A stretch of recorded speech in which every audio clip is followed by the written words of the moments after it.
Welcome to Grand Sumo Breakdown, the unofficial sumo podcast for official sumo fans.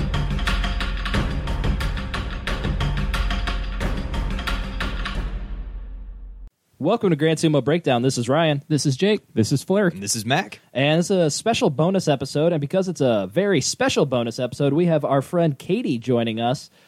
She was our friend in college. She was a religious studies major, and so when we got interested in sumo, she kind of took interest in the Shinto religion and did a little bit of research with us. So, Katie, why don't you introduce yourself and Shinto? Well, like you said, my name is Katie. I'm really excited to be part of the podcast. As you should be. It's a great honor. Yay. You are our first guest. Oh, I am! Except for RoboMac. And Yeah. Piper. Except for RoboMac and Piper. I like to think that I'm better than both of them combined. Well, obviously. Hey. What do you- Mac, win, Yeah, I was gonna win a say. tournament, or at least don't come in last, We and then didn't- you can talk. We did not stutter, Mac. I hate you all. It's okay. I can take your place now. Ooh. This is an audition, isn't it? Beat me in fantasy. You have to beat me in fantasy first. Not that hard. Mac, the fans have spoken. They want diversity. No! Doesn't matter if I win or lose it. Yeah. Damn it! Oh, are you new to podcasting and you're still hitting the table? Oh, Katie tried really hard. Well, guess we got to find a new religious studies guest. All right. So, yeah, thank you for joining us on this very abrupt episode. Unless, Katie, are you able to go on now? Yes, I am. Okay. No, I'm not. Okay, okay sorry. I forgot that I was just going to start talking about it. Yeah, so just got to introduce us to Shinto, and wherever you started with the research, just get us going. Okay, so Shinto is actually really interesting in that people debate whether it's an actual religion or not. So What else would it be? So that's the interesting thing is when you talk about religion, you, in your mind, have some set ideas of what makes a religion, right? So what do you think would make a religion? Organized worship with others. Higher power. Yeah, so organized worship, a higher power. Fancy hats. I'm I not think we gonna, I'm have not that going to covered. say I mean, no. he's not wrong. He's not wrong. He's not wrong. Fancy hats. A large enough following. Large enough following. But one of the big things that Shinto doesn't have is it doesn't have God with a capital G. So there's not an end divine being of like all-powerful, all-encompassing God who created the earth and is also responsible for your salvation. We have Kami. So I like to say the distinction is Christianity is God with a capital G and Shinto is gods with the lowercase g. Like it's an improper noun. It's Kind of like Roman and Greek gods. Yeah, very much like a pantheon. Okay. But even then, the Greek pantheon is so much more intertwined in that they are considered a family. But Japan is so unique in its creation of Shinto and how it's been recorded and how it's been looked at, in that you can't truly compare it to another religion because it is so different. So it doesn't have a top tier God. It doesn't have God with a capital G. It also doesn't have sacred texts.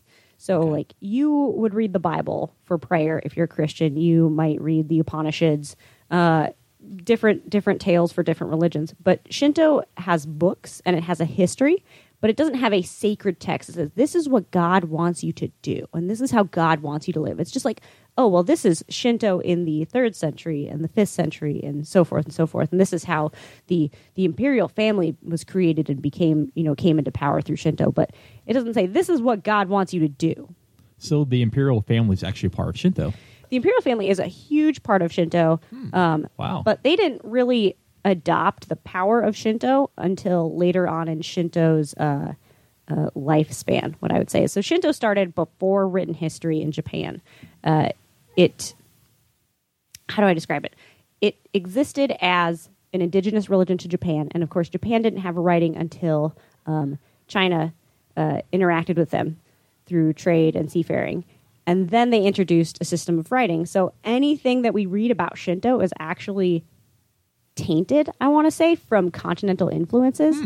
So because you can't look at it in a Japanese way because writing came from China. So it's a lot of like third-hand accounts and stuff like that. Yes, it's an outsider view of Shinto because the first people writing about Shinto would not be people from Japan, it would be people from China. so that the history is already changed by the time we have anything that's written. Exactly. So we can even look before writing and look at things like burial grounds and of course, large lords and landholders of that predate writing have these really elaborate burial sites, and those show signs of an organized religion. Things like statues and items buried to take with them to the afterlife that show that they were important and show that like they had a religion to send people on, some type of concept of a greater thing. And another really interesting thing about Shinto, which if you are a fan of anime, you see a lot, is that in Christianity, you don't necessarily interact with God at any point in time. Like, you can pray to him, but there's no interaction on your daily basis life. Whereas in Shinto, it's the idea of an otherness that exists right next to our own. Oh, okay. Yeah. So it's that idea of worlds kind of touching. So there's our world, and then there's the other world. There is the world of the kami. There's the world of the lowercase g gods. Okay. Yeah, Mac. So then, are the kami like necessarily good, or are there evil kami, or That's the funny thing is kami are considered amoral. They are neither good nor evil. They are just kami. They do whatever a kami does. So, great little rhyme here. A tsunami kami, because they cause a tsunami, they're not bad. That's just what they do. That is their purpose, is to be a tsunami. It's bad for us, but that doesn't mean that it's objectively bad, right? Yes, kami it's- is just doing what the It's kami not does? a punishment for mankind. You know, like in Noah, the story of Noah is God punishes the earth and drowns everybody except for Noah and his kids Because of what humans did. because of what humanity did. But in Shinto, it's just there is a tsunami kami, and tsunamis happen because that is the nature of the kami. I want to name my band that. Tsunami kami? Tsunami Kami kami. kami. And then, is it as organized as like Roman and Greek gods, where it's like Ares is the god of war, Zeus is the god of thunder? Is it like that where they have this guy is the god of whatever, or is it just Like like, a proper this is the name god? tsunami kami? And There are certainly well-known kamis. So Amaterasu is the sun goddess and is considered to be the matriarch of the imperial line. She has a name. She has a story and a lineage that you can trace into modern day, Okay. into modernity because of that imperial line. And other kami also have names that they're important or they're really well known. You might even get down to the local level. So villages will name their shrines. They will name their kamis. And it's not something that's foreign to them. It's something they interact with every day.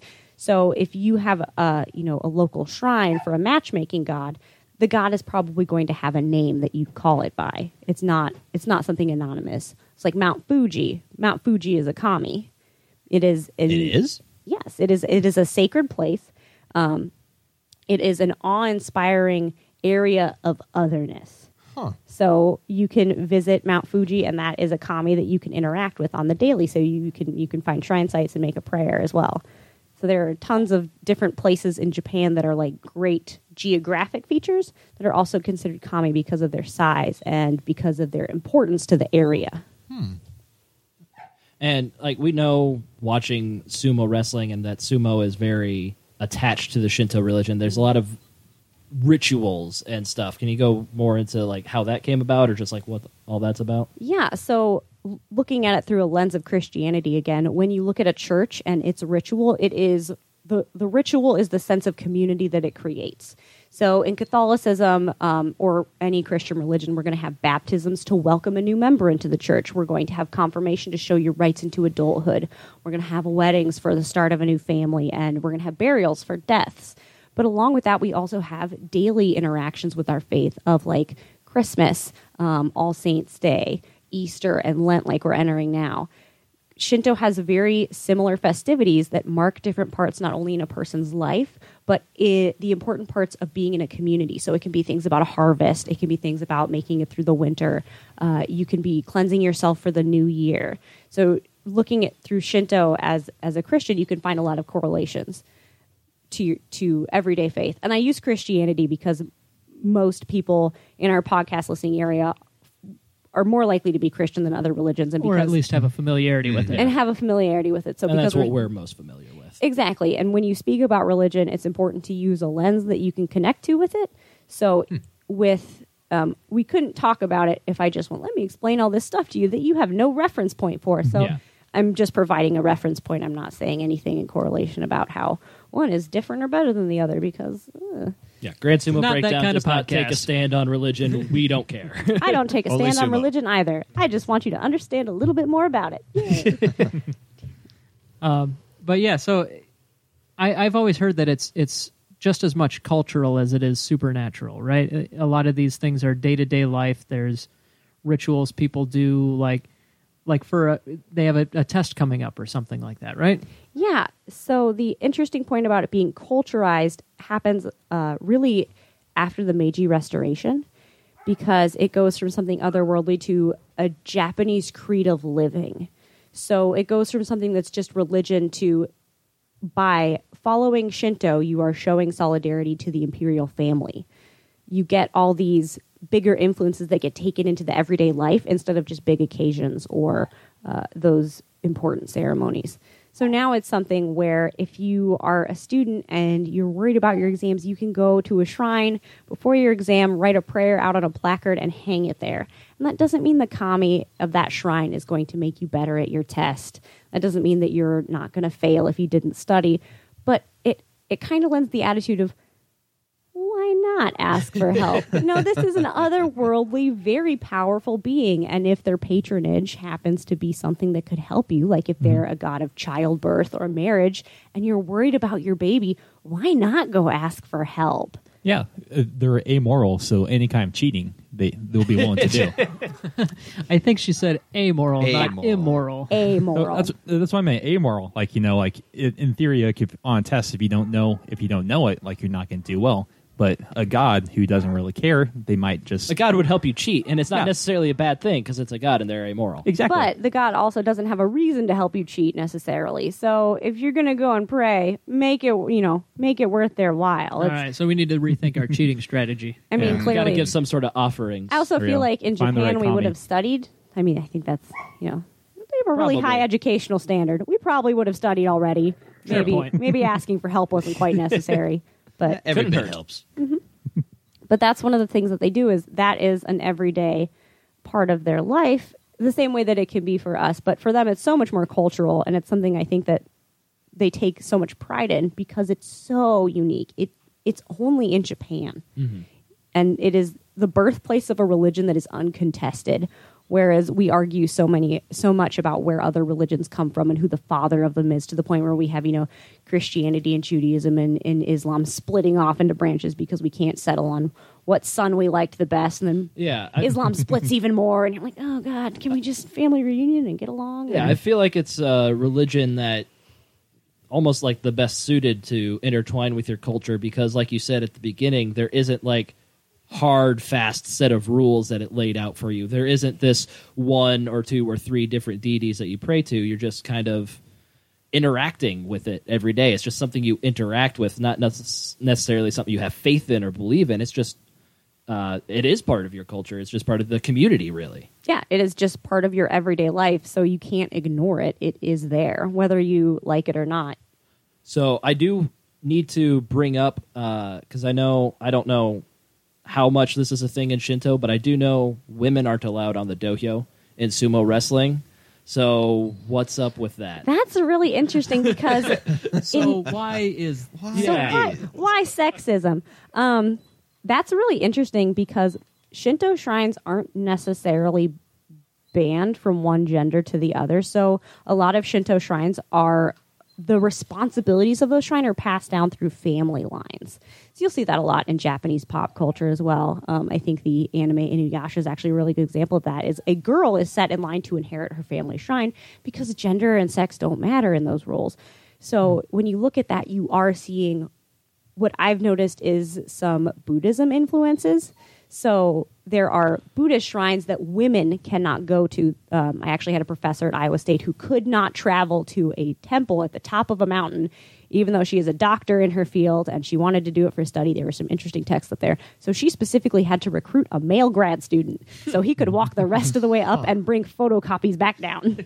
Yeah, I did a deep dive in the Wikipedia like about a week ago, and this kind of came up.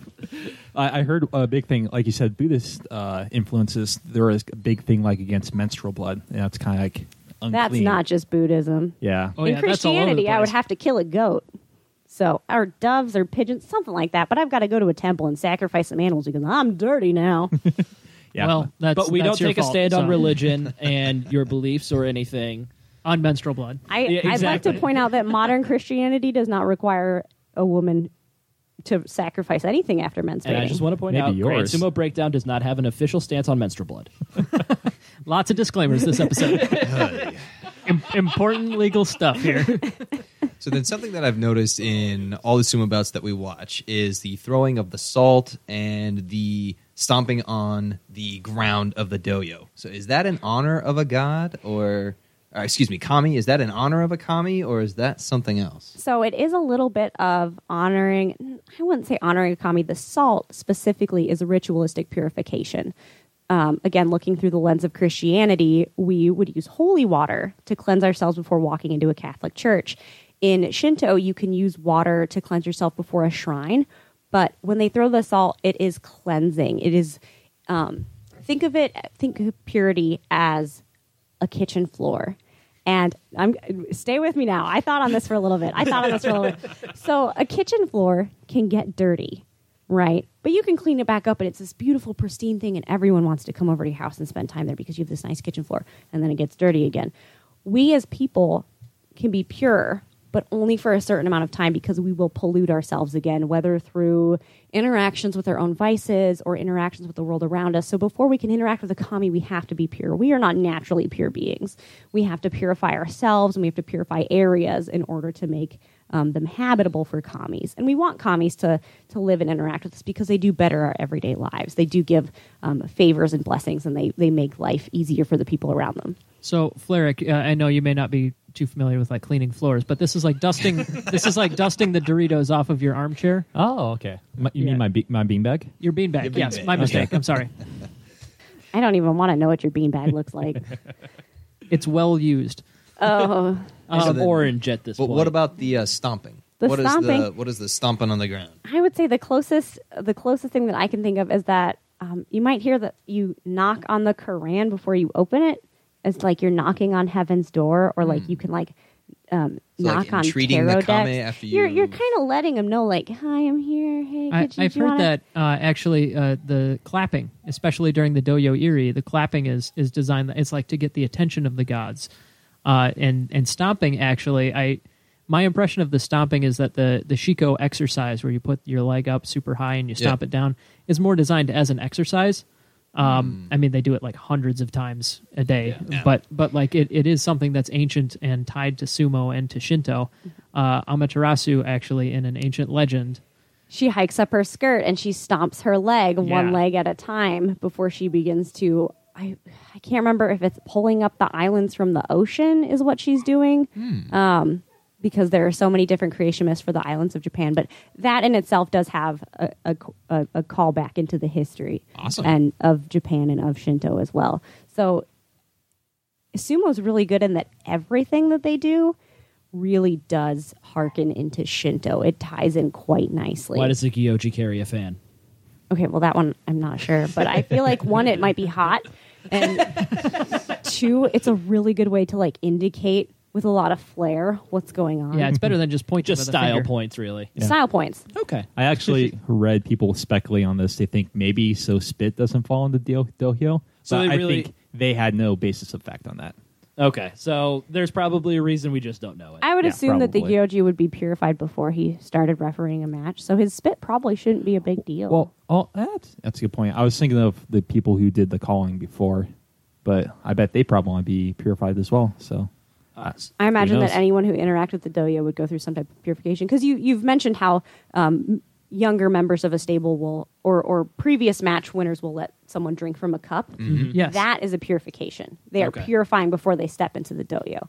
So taking a drink, rinsing out your mouth, and do they swallow it or do they spit it? They spit it out, and Because actually, that, yep, is- and actually, it's either the winner of the previous match or somebody who has not had a match yet, because it has to be somebody who is not tainted by a loss.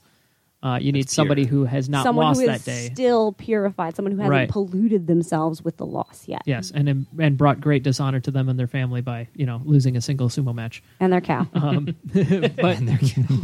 But yeah, so like that, the winner of the previous match or somebody who hasn't wrestled yet will they offer like a little cup of water that they rinse out their mouth, they spit it, and then they have paper that they wipe their faces off with. Yep, that's ridding yourself of the pollution of the world around you before you step into a sacred space, which is the doyo. So you might notice that above the doyo is a wooden roof structure that is hung from the ceiling. That particular architecture style is only used to show holy places, a place where a kami dwells. So that is uniquely showing that not the stadium, but the doyo clay ring is a sacred space. So that's why I'm guessing women can't touch it, and that's why you need to cleanse yourself before you interact with it at all, because it is a sacred dwelling space. Yeah, they stand on the edges of it, then they throw the salt, and then they step across the straw bales into the dohyo itself, the dohyo ring. Yep, everything is very, very choreographed and very purposeful in sumo, which I think is wonderful. I love how they tie it in so nicely. Why do gyojis wear a dress? You mean a hakama? Yes. That's I'm that's sorry. what he meant to say, of course. No, that one's actually modeled on Shinto priests. Okay. From a specific time period around 1,000 years ago or so. I can't remember the dates off the top of my head, but it's from a specific time period, right down to the fancy hats, like Flarek mentioned earlier. I do like their fancy hats. Yeah, they're very nice hats. But yeah, So, it's specifically why a does the Shinto Pope priest. wear a funny hat? It's because the Pope has always worn a funny hat. That's pretty much the answer to any question of why this in sumo is, because we've Because we've always done that. it that way. Yeah. There's nothing wrong with Tradition. that. Yeah, tradition. I mean, there's some things wrong with that. I mean, the whole Are you saying you women don't like can't the enter hats? the With the- dohyo thing. Oh, I thought you were going on funny hats. Don't mess with the hats, yeah, man. nothing wrong with You're those. right. Sumo wrestlers should be allowed to wear funny hats. What's with the top knot? What's with the top knot? Yeah, how does that relate to Shinto? I'm not actually, I didn't do any research on the top knot Actually, specifically. that is something different. So I wouldn't know if that was related or not. I believe that's a callback to the hairstyle you need to wear a samurai helmet. Does that sound right to you guys? I it believe all the comes top back knot to was funny only hats. the top knot was only removed from a samurai upon loss or dishonor. Correct? I mean, Partially, the things that I have read, it's a callback to the militaristic or warring eras of Japan when the military might was in power, and that was the style of the ruling clan. And, Yeah. Okay. and Like the all the wrestlers samurai. were samurai. Correct. Or- Exactly. yeah. All the samurai had that hairstyle, and I think you're right. Where everything I've heard after you lost is when you cut it, and it's the same thing now in sumo. When you actually retire during the ceremony, everyone takes a turn cutting off a little bit of their top knot until they finally cut off the whole entire thing. Oh, Yeah. see, that's very interesting. That did not turn up in my Shinto research, but I really like that. we'll Yeah. learn Yeah. more about that hopefully if Harumafuji gets a full retirement ceremony later this year. But yeah, that's one of our blind spots, I suppose, that we'd love to hear from listeners. If you have any information on anything that we'll inevitably get wrong here. Oh, yeah. Yeah. Apparently, you can pay money to actually cut off a little bit of the hair during their How much? retirement. I'm in. Let's do it. I don't Let's know. cut off Book some the of tickets, we're Harumafuji's going. hair. But if a woman actually does that, what they do is they bring the guy who's retiring to the edge of it, so they can just kind of lean over and snip it right there. Oh, without setting foot on the dohyo? Exactly. Yeah. They wouldn't even let me that close, would they? Well, apparently, if you You'd pay probably- enough, Only one way They, to they find would out. know that I would touch it. You'd probably get thrown out already by that Yeah. point, yeah. They You would have know. done something. This American chick is going to touch the doyo. Kick her out now. Katie's being escorted out of the Kokyukan. So, can you tell us a little bit more about specifically the Yokozuna? I love the Yokozuna and the idea behind this. So when we were talking about kami earlier, we didn't really talk about what can be a kami. So we talked about things like great geographic features, but people can be kamis too. The interesting thing about that is that some great Japanese CEOs who have revolutionized their industries and brought a lot of great prosperity to the country are looked at as a kami because they are otherworldly. Look at this lucrative profit. Look at all that they've done. They must be different and special and something other. The Yokozuna as a title And by wearing the large white rope with the white thunderbolts on it around their waist are indicating that they are a kami. So whether they're indicating that they themselves as a person like Haruma Fuji when he's outside of the ring is a kami is a little bit up for debate. But inside the ring, Haruma Fuji is a kami and needs to be regarded as such. And it's a very important place in the rankings of sumo. And it indicates that not only is a yokozuna a kami, but sumo itself has kamis that you can give offerings to and you can give prayers to. Yes. Specifically, that rope, aren't ropes like that, especially ones with hanging thunderbolts? Isn't that something you find at a shrine, even not a shrine that is a yokozuna? Yeah, you can find that is one of the large marking features of a Shinto kami is a rope like that, something that binds and creates the sacred territory. So you'll find it on rocks. You'll find it on the top of temples. You'll find it hanging from gates in front of mountains, things like that. With the thunderbolts hanging down from Yep. them. So some of them won't have the same stylized white rope, but the thunderbolts are fairly similar. And some of them will use a different style rope for different kamis, sort of like a local preference almost. Huh. Yeah, I do know, like in the past, before we had the Kokugi-Con and so on, that a lot of sumo tournaments were held at shrines, just because it was something that was considered holy or considered culturally significant. So they would actually hold the tournaments at the shrines, and they still do that when a yokozuna gets his rank for the first time. They do their very first Doyo Iri ceremony at the Meiji Shrine in Tokyo, tying back to the Meiji Restoration. Meiji is a very important emperor. Who would he be considered a kami? Emperor Meiji? I wouldn't want to speak as an expert on that. I can see how he would be, but I haven't looked up any shrines for Fair him enough. necessarily. So we know Shinto and sumo are very closely intertwined. Do we know why that happened? Why that connection began? Why wasn't sumo just a sport in Japan? I would say that because it is because Shinto was so tied into the everyday. More so, it would be difficult for something in Japan to evolve that wasn't tied to Shinto. Okay. And sumo having such long roots and being so well documented. And such mythical, larger-than-life figures, they naturally lend themselves to becoming like kamis and being related to Yes, Shinto. it can't help but take its roots from the biggest cultural aspect. So it wouldn't be, what's the analogy I'm trying to think of here? Like the NFL has like an almost cult-like following, Yes. and it's influenced by things like Christianity, though, in that like players thank God, and thank you God for this touchdown, and you can't have a major national sport come about without the major national religion influencing it as well.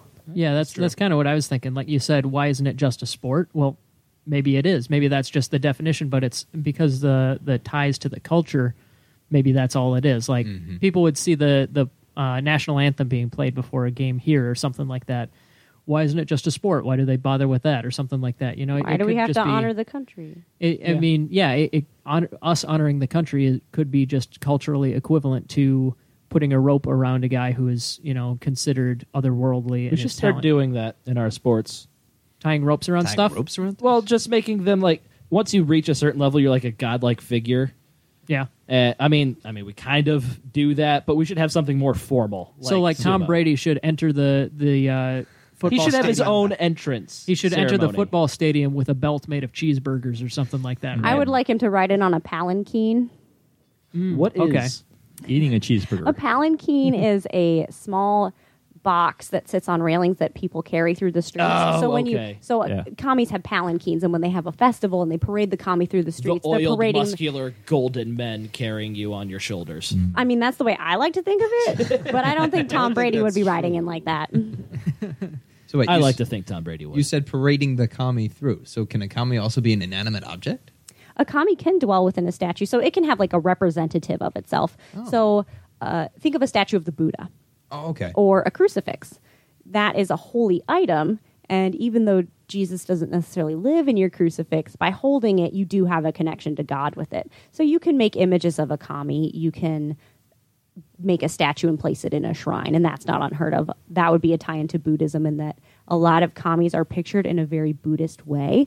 They look similar to a lot of continental Buddhism images, and you will find that influence as well. So, All right. Anybody got any final questions for Katie about Shinto? The world-renowned expert in religions here. I'm pretty sure Katie would appreciate it if I pointed out she is not a world-renowned expert in Shinto. She is not any sort of expert into Shinto. She's just our friend who did some research for us. I listen to a lot of podcasts. There you go. Hopefully this one. Download it like 30 times.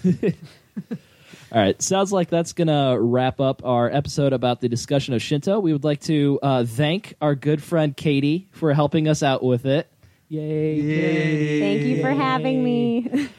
So if you enjoyed our podcast and our newfound diversity, go to iTunes and give us a 5-star rating or your favorite podcast listening. I think it's called Apple Podcast now, not iTunes. Okay, yeah, go there. Are we going to have to turn the script on its head again? We might have to. It's not going to work. It's always going to be iTunes in my book until we start getting negatively impacted by that, which I don't know how we could ever quantify. So screw it. It's Flarrick's turn in the whole wrap-up thing. Yeah. We have a Facebook. We have a Twitter. Check us out. Flarrick. You can check out our blog, grandsumobreakdown.wordpress.com, for fantasy sumo and power rankings. Flarrick, try again. We're circling back. I believe in them. They can Google. Oh, God. Mac. If you have any questions, comments, or corrections, drop us a line at grandsumobreakdown@gmail.com and listen to my new petition to keep me on Grand Sumo Breakdown. The diversity is fantastic. I'm not denying that. However, He's got Please don't one be- signature so far, and it's his own. Yeah, I will And it not. looks I will not be beautiful. signing Sign that my petition. Please sign my petition. And one more time, I just feel it's necessary. Grand Sumo Breakdown has no opinions on religion. We don't think any are better than the other. We also have zero opinions on menstrual blood. We'll see you next time.